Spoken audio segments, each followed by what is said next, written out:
Close your eyes for a moment and listen, not to my words but to the silence that hums beneath them. For within that silence lies the voice that built worlds. You have heard it before, though you may not remember when. It spoke before language, before history, before the first name was ever carved into stone. It is the same voice that called the stars into being and whispered to the first soul that dared to imagine. It is the voice of consciousness itself, and through it the universe was born. That voice has never stopped speaking. It speaks now through you. What you call your thoughts are not accidents or private echoes. They are commands sent into the unseen. Every idea, every emotion, every vibration that rises within you shapes the matter of the world. And so whether you know it or not, you are always creating. The law of attraction is not a trick for the ambitious or a philosophy for the dreamer.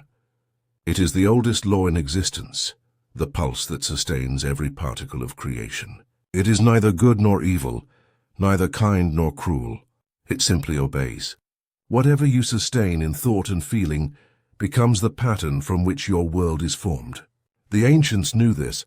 They spoke of it in symbols so that only the ready could understand. The Egyptian mystics wrote of the Ka and Ba, the soul and the will. The Vedic sages called it karma, the echo of thought through time. The Hermetic masters called it correspondence, as above, so below. Yet all spoke of the same principle, that the outer is born of the inner, and the world you see is only a reflection of the world you sustain in consciousness. But man in his forgetfulness became fascinated with shadows. He began to believe that reality existed outside him, that circumstance held power over destiny. He prayed to the heavens for mercy and called it humility. He fought against the mirror and called it struggle. And so he suffered, not because the world punished him, but because he no longer recognized himself as its author. The law of attraction never vanished. It has always been here, silent and patient, waiting for man to remember that he is not the effect but the cause. Every event in your life, every meeting, every victory and failure, every joy and heartbreak, all are mirrors of what you have dared to assume within. What you call coincidence is simply the law performing its duty in silence. There is no random hand guiding your fate. There is only the reflection of your sustained vibration. When you begin to understand this, the world changes its texture.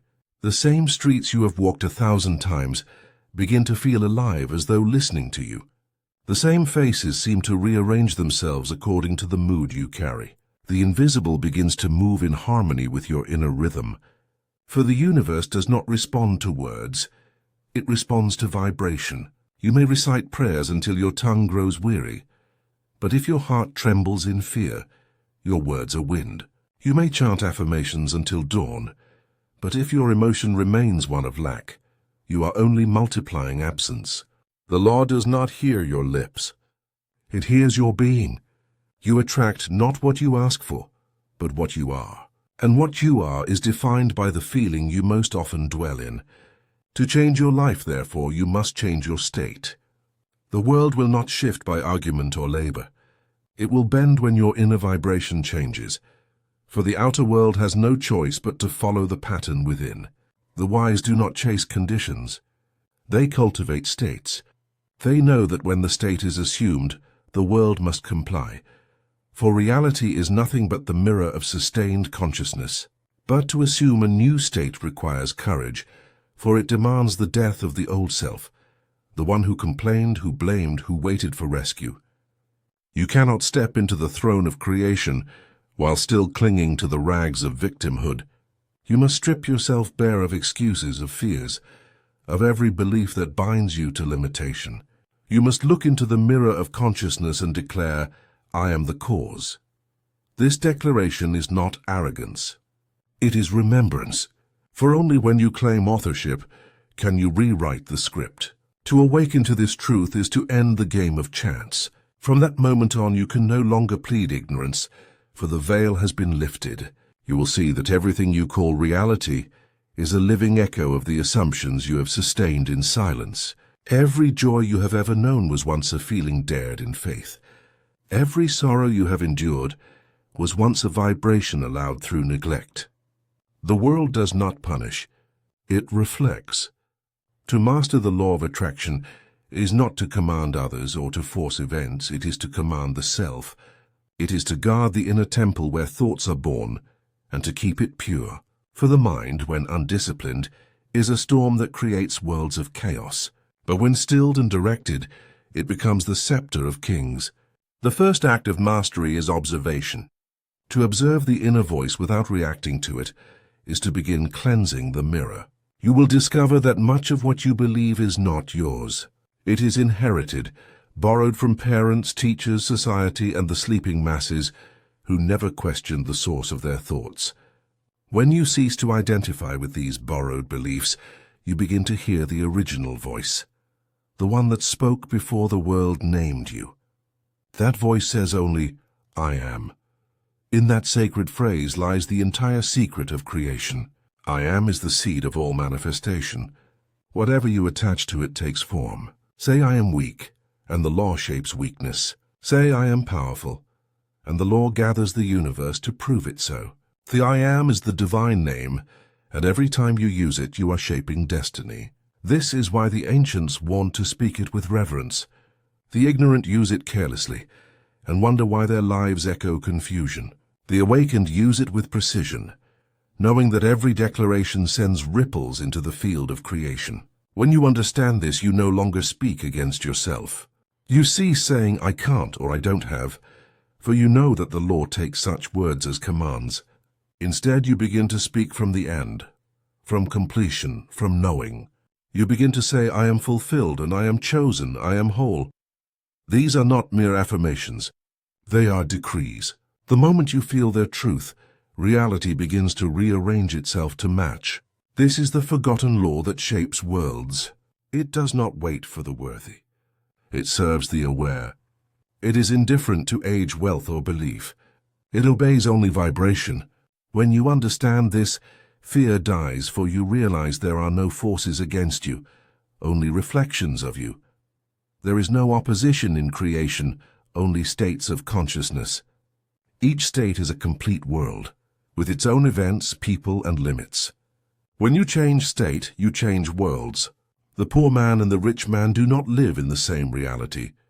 They live in different vibrations. The same sun warms both. Yet their experiences diverge because their inner temperature is not the same. You are not bound to the state you now inhabit. You may move freely between worlds, for the law obeys the command of consciousness, not circumstance. When you assume the feeling of your chosen state, you have entered it. The invisible begins to mold itself accordingly. You may not see it yet, but the shift has already occurred. What you call time is merely the distance between the invisible cause and the visible effect. Therefore, patience is not waiting, it is knowing. The one who knows does not doubt, for doubt is ignorance of the mechanism. He simply sustains the inner conviction until the world confesses. This is the way of the awakened. He does not plead with reality to change. He changes his assumption and lets reality follow. When appearances contradict his inner decree, he smiles, for he knows that the reflection takes time to adjust.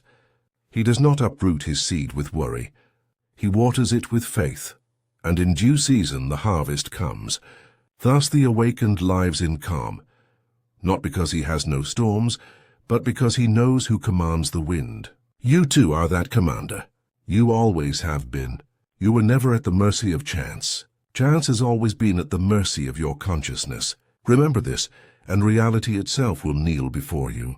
The invisible realm is not empty, though the eye perceives nothing there. It is dense with possibility, alive with motion, obedient to the slightest command of awareness. Every form that ever existed was first a whisper within this unseen domain.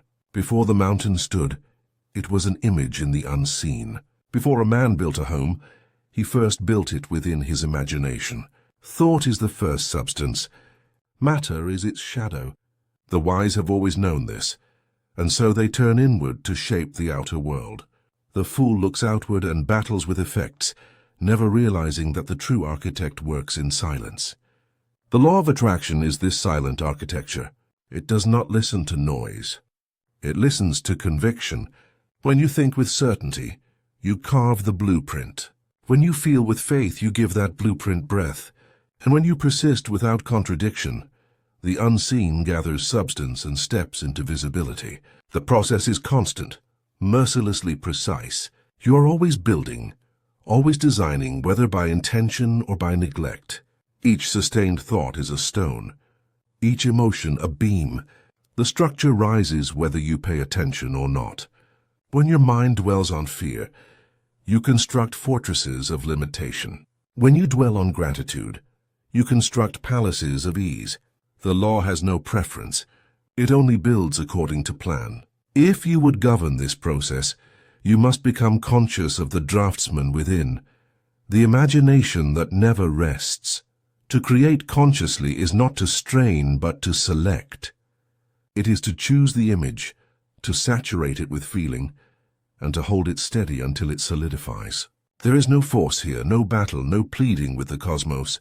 The universe is not an opponent to persuade. It is a mirror to instruct. You do not convince a mirror to reflect. You simply stand as the image you wish to see. So it is with creation. When you assume a new state of being, the invisible world takes your likeness. It does not argue. It reflects. But here lies the difficulty. Man has forgotten how to hold an image without contradiction. His mind wanders, his heart trembles, his belief flickers, and thus his creation wavers like a candle in the wind. To master this law, you must still the trembling. You must learn to dwell in your chosen image, as though it were already fact. You must live from it, not toward it.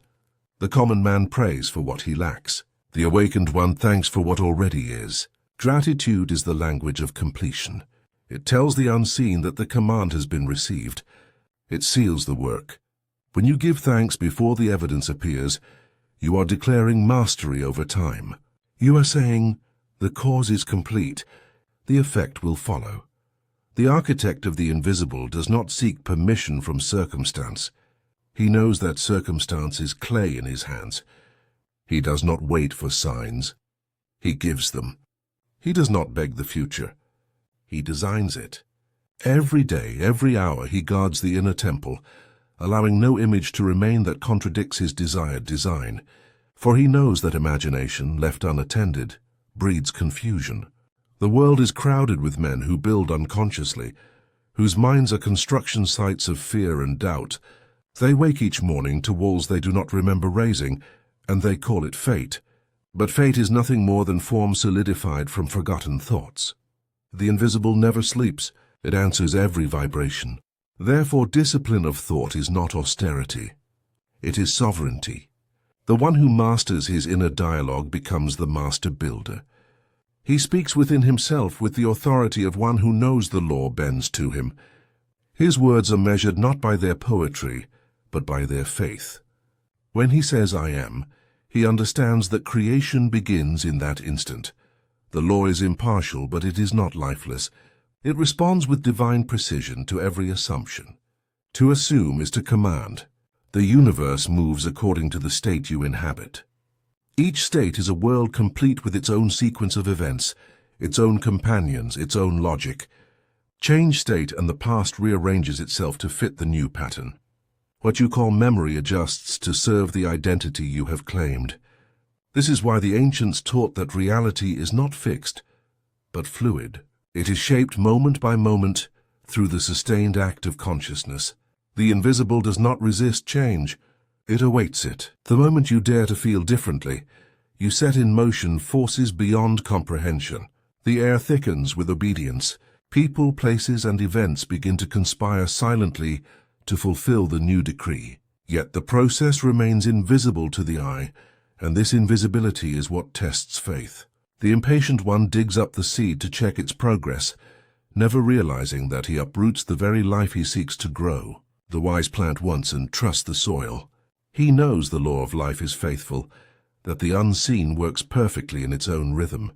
To understand the invisible is to understand that nothing is truly solid. What you call reality is a condensation of thought, a slow vibration of mind frozen into visibility. The chair beneath you, the road you walk, the sky above, all are made of the same substance, mind vibrating at different speeds.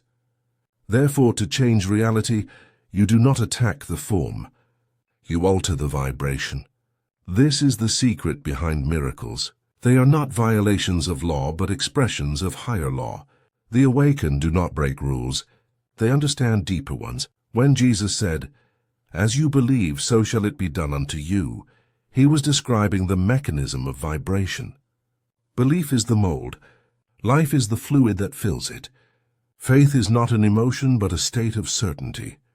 It is knowing that what you assume internally must appear externally. It is the stillness that follows command. When you speak from faith, the invisible bows immediately, though the eyes may not yet see the motion.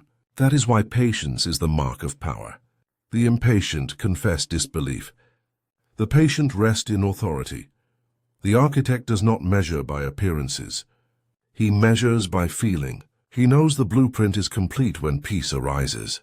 Peace is the signature of alignment, the divine confirmation that the command has been accepted. If turmoil still stirs, the design is unfinished. When you feel calm certainty, creation is done. The rest is unveiling. Reality must now rearrange itself to display the inner decree. You may see delays, contradictions, even reversals, but these are not failures. They are adjustments. The old structure crumbles to make room for the new. This crumbling is often mistaken for chaos, but the architect smiles, for he knows demolition is proof of construction. He does not curse the noise of collapse. He listens to it as music. In truth, every life is an architectural masterpiece, though most are unaware of their own authorship. The towers of success, the ruins of despair, the palaces of peace, the prisons of fear, all were built by the same principle. The law of attraction does not discriminate. It serves every master equally. The difference lies only in awareness. To create knowingly is to awaken from the dream of chance. To build blindly is to wander among your own structures as a stranger. The invisible will shape itself according to your self-concept. Therefore, to change the world, you must first change the architect. You must see yourself not as a beggar of circumstances, but as their designer. Every time you close your eyes and imagine, you are drawing new blueprints in the invisible. Every time you feel joy, gratitude, or certainty, you are infusing those blueprints with life. And when you persist in that feeling, the structure must appear. This is not wishful thinking. It is the mechanical operation of law. When you finally grasp this, you will cease searching for secrets. You will know there is only one cause, consciousness. There is only one substance, imagination. There is only one command, feeling. With these, worlds are made and unmade. The invisible bends before those who know themselves as its source. You need not understand the details. You need only assume the state of the one who already possesses the desired form. The law fills in the rest with mathematical precision. It is not your task to build the bridge. It is your task to know that the bridge already exists. And so when you walk forward in faith, the path appears under your feet. You are not crossing distance. You are unfolding the design that has always been there. To be the architect of the invisible is to live as a sovereign in the realm of causes. You speak little, for your silence holds command. You act without strain, for you know the work is done before it begins. You gaze upon the world not as victim but as sculptor, not as traveler but as creator. Every breath becomes an act of design, every emotion a stroke of artistry, and in that realization, you awaken to the truth that the world has never been outside you. It has always been your reflection, built stone by stone from the vibrations you sustained in secret. When you understand this, the boundary between inner and outer dissolves, and you stand as the architect and the architecture, the dreamer and the dream. The throne of creation has never stood in temples of stone or in heavens beyond reach. It has always been within you, silent, waiting for remembrance. Every man and woman carries it, though most walk past it daily, distracted by the noise of the world. The throne is not physical. It is the seat of consciousness, the center from which all things flow. When you take that seat knowingly, creation bends to your decree. The law of attraction is the crown that rests upon that throne, invisible yet absolute. Few have the courage to sit upon it, for it demands the abdication of victimhood, the surrender of complaint, and the acceptance of absolute authorship. The moment you claim that seat, the excuses that once comforted you burn to ash. There is no one left to blame, no fate to curse, no delay to justify. You are the cause.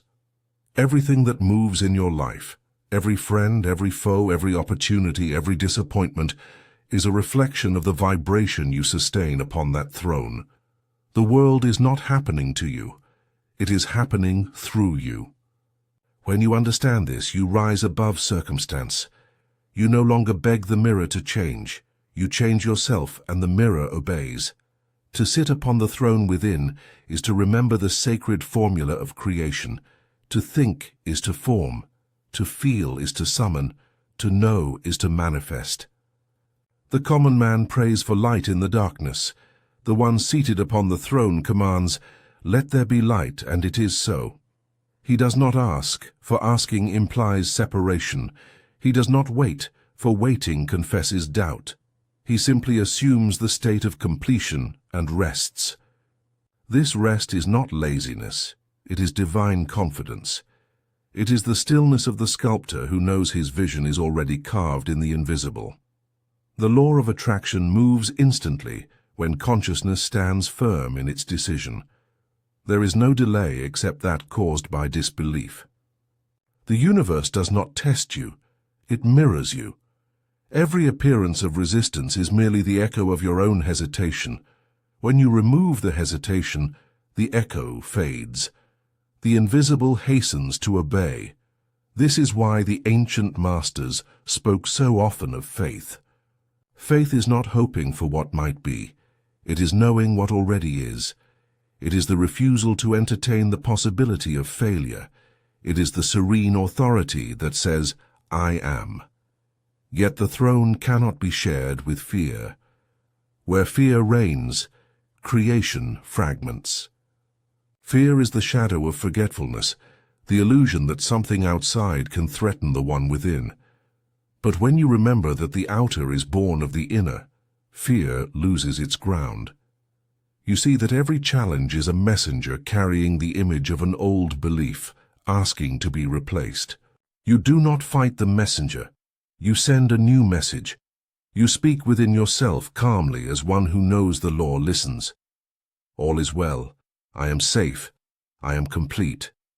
And in that still decree, the world begins to shift. The throne is never seized through effort. It is reclaimed through remembrance. You have never lost power. You have only imagined you had none. Every limitation is self-hypnosis. Every miracle is self-remembrance. The one who knows this plays the game of life as an artist, shaping experience as the potter shapes clay, smiling as he works, for he knows the clay cannot resist his hands. Sitting upon the throne is not isolation. It does not separate you from the world. It unites you with it. For once you understand that every being is a reflection of the same consciousness, judgment dissolves. You no longer see enemies, only mirrors. You no longer see chaos, only unformed creation. You no longer see chance, only law. And with that vision, love arises, not sentimental, not fragile, but the quiet recognition that all is one life expressing through countless forms.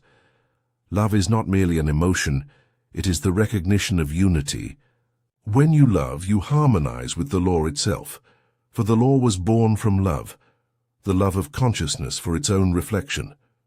The universe exists because consciousness desired to see itself. When you understand this, you realize that to command reality is to love it, to see it as your own extension. The throne within is not a place of domination, but of harmony. You do not bend the world by force. You align it by vibration. You reign not through control, but through resonance. To remain upon the throne requires persistence, for the echoes of the old self will try to reclaim your attention. The ghosts of worry, doubt, and guilt will whisper, hoping to lure you back into the hall of illusions. But you must remain unmoved. The true king does not descend to argue with phantoms. He simply commands the new state and abides in it until the world confesses. This persistence is the secret most neglect. They plant the seed of a new reality and abandon it at the first sign of contradiction. They mistake delay for denial. But the wise know that time is the servant of faith. The visible must rearrange itself before the new form can stand complete. During this interval, appearances may seem chaotic, but chaos is simply creation in motion. Do not curse it, bless it, for it means your decree has been heard. Stand firm, remain seated upon your throne. Reality is catching up to your assumption. The moment you yield to doubt, you leave the throne, and the law, obedient as ever, reflects your new state of uncertainty.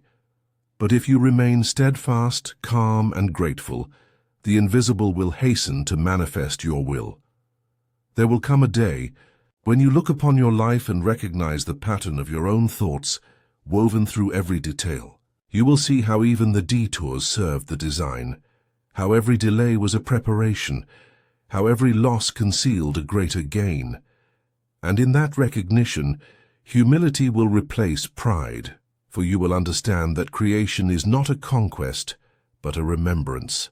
The throne within was never earned, it was always yours. The crown was never granted, it was forgotten. All mastery is memory regained. When you remember that you are the source, you cease chasing reflections and begin sculpting them. You know. Longer ask, why did this happen? You ask, what was I sustaining? And in that question you reclaim authorship. The throne within is not found through struggle, meditation, or ritual. It reveals itself in a single decision, to take full responsibility for your vibration. That decision transforms the beggar into a sovereign, the seeker into the creator, the victim into the law itself.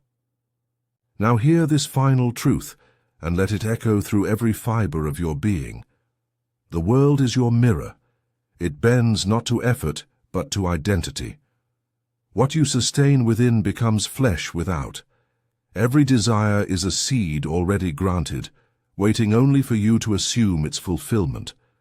You are not chasing what you want. You are awakening to what you have always been. When you understand this, life becomes effortless.